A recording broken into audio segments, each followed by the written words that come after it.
Hello my dear, आपको आज के दिवस की बहुत बहुत बधाइयाँ। आज इतना स्पेशल डे है कि अभी हम आपको बता रहे हैं। आर के सिंपल क्लासेस की तरफ से विश्व पृथ्वी दिवस की, जिस पृथ्वी पर हम लोग रहते हैं, एक जीवित ग्रह जो है, इसकी बहुत सारी बधाइयाँ। आइए स्टार्ट करते हैं टुडेज CA GS GK की क्लासेस। तो सबसे पहले हम आज के डेज की ही बात करते हैं। 22 अप्रैल को विश्व पृथ्वी दिवस यानी वर्ल्ड अर्थ डे मनाया जाता है, जो 1970 से मनाया जा रहा है। कब से मनाया जा रहा है? 1970 से। तो आइए इस दिवस पर हम लोग कुछ और भी चीजें जानते हैं कि इस दिवस की क्या खास खास बातें हैं। तो देखिए, पृथ्वी के सम्मुख आज बहुत सारी समस्याएं हैं, हम आप बहुत अच्छे से वाकिफ हैं। आज हमारी पृथ्वी कराह रही है, दुख में है, ठीक है। तो इसको सबसे पहले अमेरिका के सीनेटर गेलार्ड नेल्सन ने अर्थ डे मनाने की शुरुआत, माने उन्होंने प्रस्ताव रखा था। कौन से थे? अमेरिका के सीनेटर गेलार्ड नेल्सन ने अर्थ डे मनाने का प्रस्ताव रखा था। 192 से ज्यादा आज इस दिवस को मनाते हैं। रियो घोषणा 1992, पहली बार रियो कहाँ है? ब्राजील में, रियो डी जेनेरियो, पहले ब्राजील की राजधानी हुआ करता था, आज वो नहीं है। तो जिसे पृथ्वी शिखर सम्मेलन भी कहते हैं, रियो घोषणा 1992 पृथ्वी शिखर सम्मेलन, पहली बार विश्व के नेताओं को लगा कि हमको पृथ्वी के बारे में बात करनी चाहिए, चिंताजनक स्थिति में है, ठीक है। पेरिस समझौता 2016 पृथ्वी दिवस पर ही अपनाया गया था, जिसमें ग्रीन हाउस गैस के उत्सर्जन को कम करने की बात कही गई थी। 2009 में UN महासभा ने एक संकल्प के माध्यम से 22 अप्रैल को ही अंतरराष्ट्रीय मातृ पृथ्वी दिवस के रूप में मनाने को नामित किया। कब? 2009 से, ठीक है। अब देख लेते हैं कि आज हमारी पृथ्वी के सामने क्या क्या समस्याएं हैं। बहुत सारी समस्याएं हमारी पृथ्वी के सामने है भाई, जैसे आवनीकरण व वन क्षरण। आप जान रहे हैं, वनों का नाश किया जा रहा है, वन का क्षरण किया जा रहा है, उनको काटा जा रहा है, समाप्त किया जा रहा है। इससे तरह तरह की बीमारियां, तरह तरह के संकट मानव जीवन पर। हम इतने नादान हैं कि इस पृथ्वी पर हरे भरी पृथ्वी को, जो हमारी हरी भरी पृथ्वी हमारी माता के समान है, माता से भी बढ़कर है हमारे, हम उसी को नष्ट किए जा रहे हैं और कहते हैं मानवतावादी। कहाँ का मानवतावादी? तो सबसे ज्यादा वनों का जो नाश हो रहा है, जो कार्बन सिंक के रूप में काम करते हैं, हमारे सारे प्रदूषण को खुद वो ले लेते हैं। जब वो ही नहीं रहेंगे तो हम कहाँ से रहेंगे? क्योंकि वन ही हमारे जल और जीवन दोनों के क्या है? स्रोत हैं, और हम उन्हीं को ही काटे जा रहे हैं, ठीक है। और जलवायु परिवर्तन, क्लाइमेट चेंज। आप सबसे बड़ी समस्या क्या है? जब वन नहीं रहेंगे, पेड़ पौधे नहीं रहेंगे, तो आज देख रहे हैं कि जिस मौसम में बरसात होनी चाहिए नहीं हो रही है, और जब नहीं होनी चाहिए तो हो रही है। जहां होनी चाहिए वहां नहीं हो रही, जहां नहीं होनी चाहिए वहां खूब हो रही है। ये सब किसका कारण है? हमारे ग्लेशियर पिघल रहे हैं और हमारे पूरे पारिस्थितिकी तंत्र बिगड़ गया है। किसकी बदौलत? हमारी आपकी बदौलत। तो इस दिवस को बहुत अच्छे से मनाने की जरूरत है। दुनिया की सब की माँ हमारी पृथ्वी माँ है। इस दिवस को 22 अप्रैल को जरूर से जरूर अपनी इस पृथ्वी के बचाने की, इसकी उर्वरकता, इसकी गुणवत्ता और इसकी महत्ता पर प्रकाश डालना ही चाहिए। लोगों को बताया जाना चाहिए आने वाली पीढ़ी को कि पृथ्वी हमारे लिए कितनी जरूरी है। यही नहीं रहेगी तो हम कहाँ रहेंगे भाई। और अवैध वन्य जीव व्यापार, जीवों को समाप्त कर दिया जा रहा है। कौन सा ऐसा जानवर है आज हम जिसका शिकार नहीं कर रहे हैं? कौन सा ऐसा पेड़ पौधा है, जड़ी बूटी है, जिसको हम नष्ट नहीं कर रहे हैं? आज मानव न दानव का रूप ले चुका है। पृथ्वी कहते रहे कराह रही है दुख से। इस दिवस को मेरे प्यारे दोस्तों खूब अच्छे से मनाइए, वर्ल्ड अर्थ डे। और हमेशा, आज ही नहीं, आज तो मनाया ही जाता है। आप हर दिन हर पल इस पृथ्वी के बारे में सोचिए। प्लास्टिक प्रदूषण देख रहे हैं ना, कितना भयंकर रूप से हमारी पृथ्वी को बर्बाद कर रहा है। इतने तरह के प्रदूषण हैं, हमारी पृथ्वी को बचाने की मुहिम चलनी चाहिए।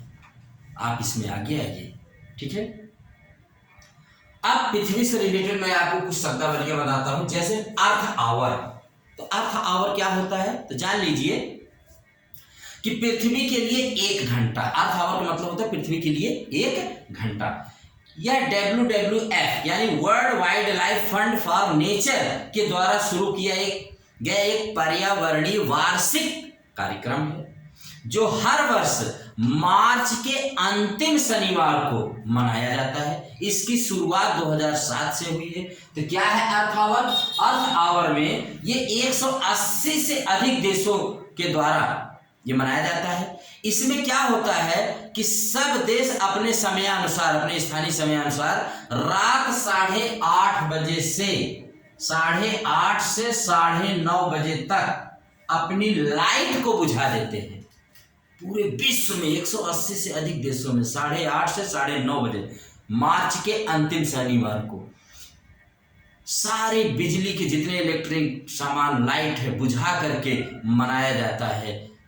ये त्योहार एक तरह से त्योहार ही है हमारी पृथ्वी के लिए। इसे ही अर्थ आवर, 1 घंटा पृथ्वी के लिए कहा जाता है। तो इसमें लाइट बंद करने के लिए प्रोत्साहित किया जाता है और इस तरह से इस दिवस को मनाया जाता है। एक है अर्थ ओवरशूट डे। ये क्या होता है भाई? यह उस दिन को चिन्हित करता है जब किसी दिए गए वर्ष में मानव की पारिस्थितिक संसाधनों और सेवाओं की मांग पृथ्वी द्वारा उस वर्ष में पैदा करने की क्षमता से अधिक हो जाती है।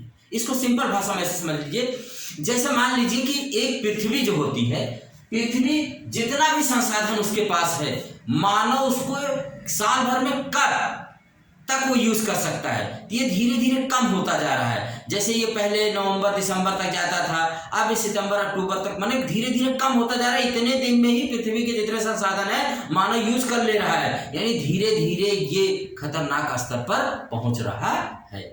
तो अर्थ ओवरशूट डे इसे ही कहा जाता है। यह अवधारणा, अर्थ ओवरशूट डे की अवधारणा अमेरिकी think tank new economics foundation के एंड्रयू सिम्स द्वारा दी गई थी, जिसने 2006 में ग्लोबल फुटप्रिंट नेटवर्क के साथ मिलकर पहला ग्लोबल अर्थ ओवरशूट डे शुरू किया था।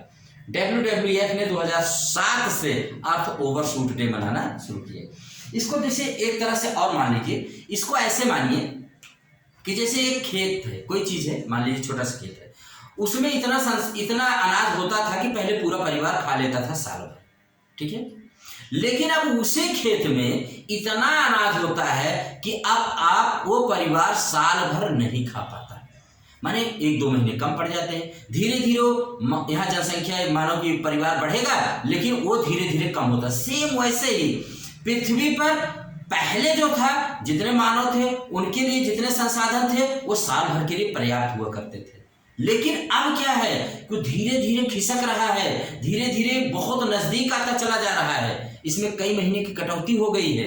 इसी को अर्थ ओवरशूट डे, यानी अर्थ के पास अब उतनी क्षमता और शक्ति नहीं है कि मानव संसाधनों का, मतलब मानव की संसाधनों की जो मांग है उसको वो पूरा कर सके। इसी पर एक और आता है पारिस्थितिक पदचिन्ह, इसे कहते हैं इकोलॉजिकल फुटप्रिंट। ये क्या है? तो पृथ्वी के प्राकृतिक संसाधनों पर मानव मांगों की माप को पारिस्थितिक पदचिन्ह के रूप में जाना जाता है। देखो इसमें भी सेम वैसे ही है, इसमें भी मानव की मांग, भाई जनसंख्या बढ़ेगी तो मांग बढ़ेगी, और मांग बढ़ेगी तो पृथ्वी के संसाधन उस हिसाब से थोड़ी ना बढ़ेंगे।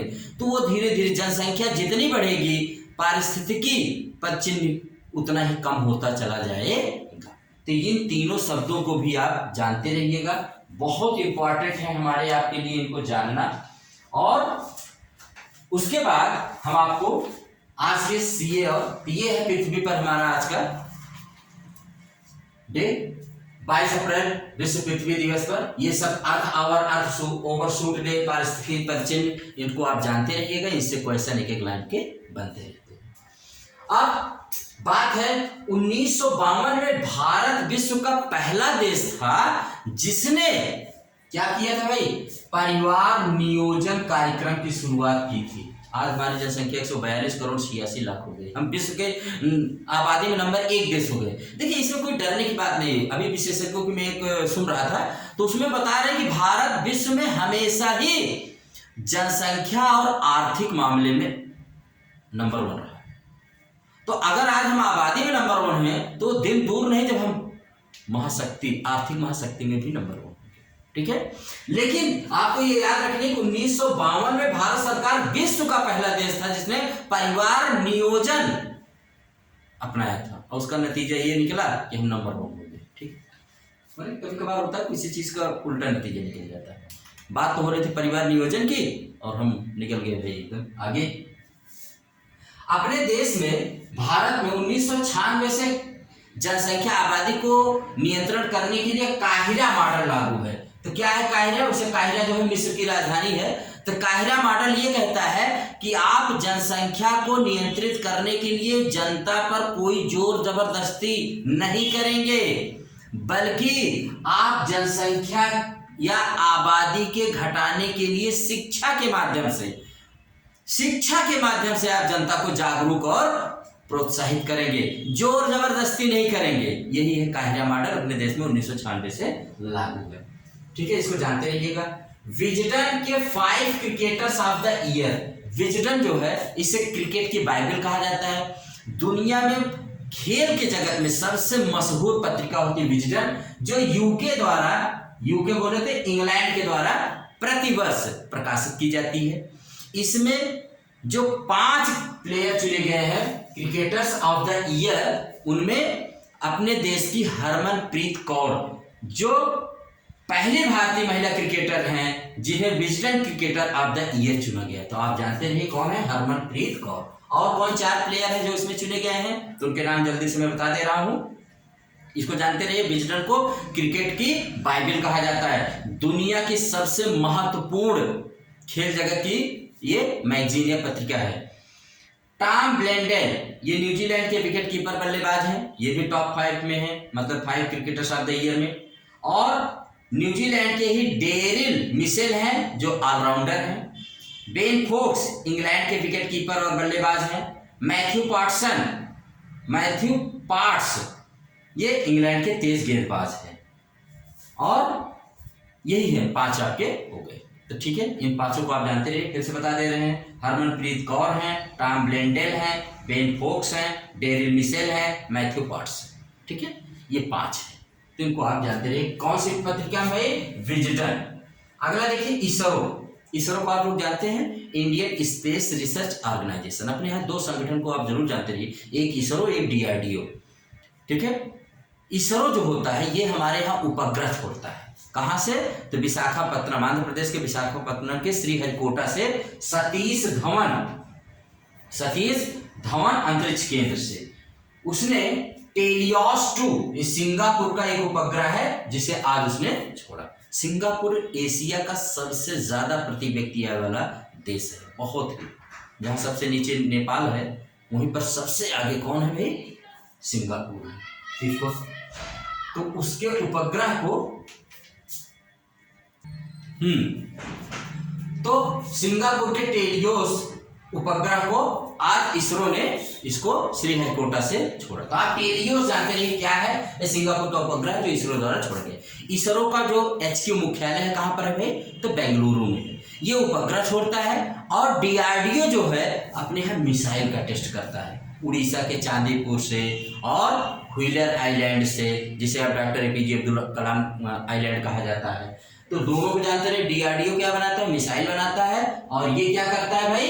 ये उपग्रह बनाता और छोड़ता है, रॉकेट। इसरो उसका मुख्यालय, DRDO का मुख्यालय कहाँ है? नई दिल्ली। और इसका मुख्यालय कहाँ पर है? बेंगलुरु।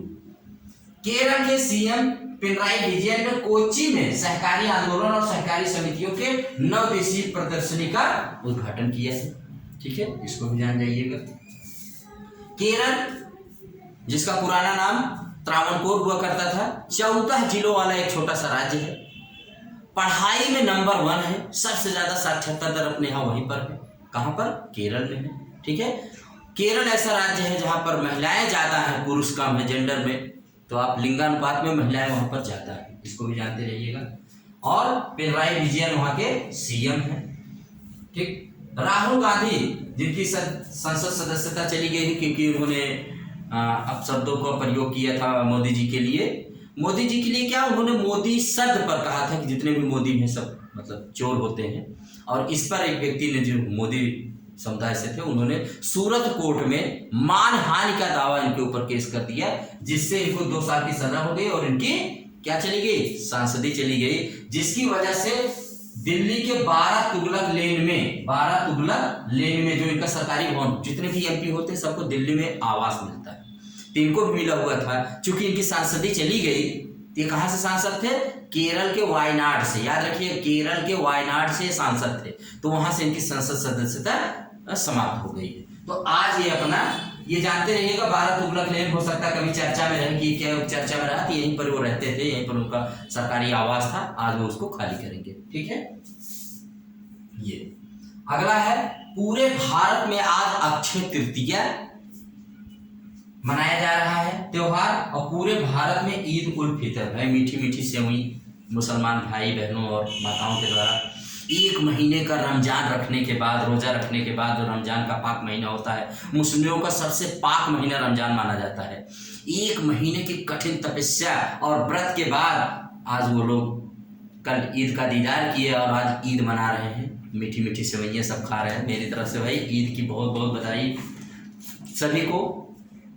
और हिंदू भाई लोग आज क्या मना रहे हैं, तो अक्षय तृतीया का त्योहार मना रहे हैं। क्या है अक्षय तृतीया का त्योहार, तो आइए आपको बताते हैं। अक्षय तृतीया के दिन आज ही अपने यहाँ 4 धाम की यात्रा शुरू होती है। तो कहाँ है चारों धाम, किसको जानते हैं, चारों धाम आपके कहाँ है, उत्तराखंड में। कौन कौन से, गंगोत्री, यमुनोत्री, केदारनाथ, बद्रीनाथ, इन्हीं को 4 धाम कहते हैं। ठीक है, यही 4 धाम हैं। कौन कौन से, तो इनकी यात्रा आज से ही शुरू हुई है, 4 धाम यात्रा।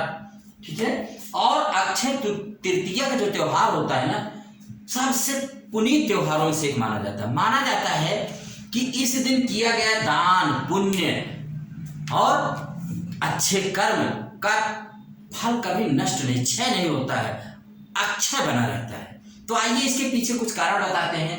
आज ही के दिन, अक्षय तृतीया के ही दिन बताते हैं कि इस दिन माता लक्ष्मी और भगवान विष्णु की पूजा की जाती है, सोने चांदी के आभूषण खरीदे जाते हैं, और किसी भी शुभ काम को करने के लिए किसी पंडित से, किसी कैलेंडर को देखने की जरूरत है, आज से आप शुरू कर सकते हैं। इतना बताते हैं कि परशुराम जी का जन्म हुआ था आज ही के दिन, जो विष्णु के 6ठे अवतार माने जाते हैं। इनकी माँ का नाम रुक्मणी और पिता का नाम क्या था भाई, जमदग्नि। तो और इसी दिन बताते हैं महर्षि वेदव्यास ने महाभारत के लिखने की शुरुआत की थी। उसी महाभारत में अपने यहाँ गीता है, श्रीमद् भागवत गीता महाभारत का ही एक भाग है। कहते हैं आज के दिन महाभारत मान श्रीमद् भागवत गीता के 18वें अध्याय को पढ़ने से बड़ा अच्छा लाभ प्राप्त होता है, ये भी जानते रहिए।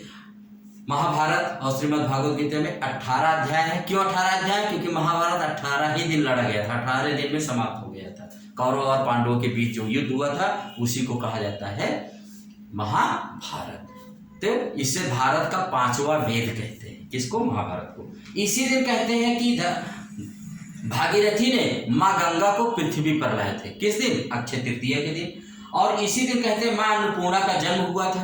भाई अन्नपूर्णा की जिस पर कृपा हो जाए, अभी हमारे देश में विदेश से अन्नपूर्णा की मूर्ति लाके बनारस में स्थापित की गई, यहीं से पहले थी लेकिन कोई विदेश में चली गई थी चोरी से। ठीक है, तो इसी दिन गंगा जी पृथ्वी पर उतरी थी, ये भी माना जाता है। भागीरथी के हजारों साल की तपस्या के बाद आई थी। और कहते हैं कि हलखता, बंगाल में इसी दिन व्यापारी लोग अपना गणेश और लक्ष्मी के पूजन के साथ अपना नया लेखा जोखा भाई ऑडिट ऑडिट बुक अपनी नई तरह से शुरू करते हैं, जिसे हल कथा कहते हैं, हल कथा। ठीक है, और इसी दिन पांडव पुत्र युधिष्ठिर को अक्षय पात्र मिला था। एक अक्षय पात्र एक ऐसा बर्तन होता है जिसमें चाहे जितने लोग खाना खाएं कभी भोजन कम नहीं होता है। वैसे जिसे पुष्पक विमान होता है, चाहे जितने लोग उस पर बैठे एक सीट खाली रहती है। तो वैसे अक्षय पात्र युधिष्ठिर को इसी दिन मिला था कि चाहे जितने लोग खाना खाएंगे लेकिन फिर उसमें खाना कभी कम नहीं होगा। तो यही है अक्षय तृतीया का शुभ त्यौहार। हमारी तरफ से अक्षय तृतीया, ईद उल फितर और विश्व पृथ्वी दिवस की आप सबको बहुत बहुत बधाई है। अच्छा काम करिए, पुण्य का काम करिए, ऐसा काम करिए कि मेरा देश, समाज, सब लोग आगे बढ़ें, यही तमन्ना होनी चाहिए। इसी के साथ आज आरके सिंपल क्लासेस अपनी इस क्लास को यहीं पर एंड करता है। आई होप कि आप इसको एंजॉय करेंगे, जीवन में आगे बढ़ेंगे। पढ़ते रहिए, आगे बढ़ते रहिए। जब आप पढ़ेंगे तो मेरा देश बढ़ेगा। आप पढ़िए, देश को आगे बढ़ाइए, यही मेरी शुभकामना है। और इसी के साथ मैं इस क्लास को यहीं पर एंड करता हूँ। आप इसको लाइक, सब्सक्राइब और शेयर कर सकते हैं अगर आपको लगे कि यहाँ पर कुछ हमको ऐसा बताया जा रहा है जो हमें जानना चाहिए। Thank you very much.